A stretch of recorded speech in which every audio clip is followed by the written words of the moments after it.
Right, back again. So, done some welds.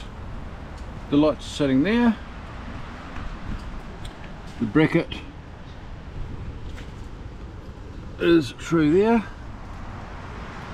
Number plate lights on. I'll just list the number plate. That's that side. All tidied up there.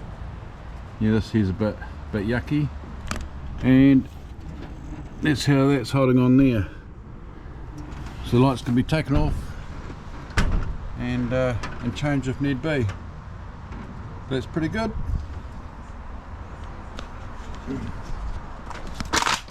These are indicators only, and these ones are your tail and brake. That's just a reflector. Would have been good if both were tail and both were brake, but it'll do. Right, all done. Cheers for watching.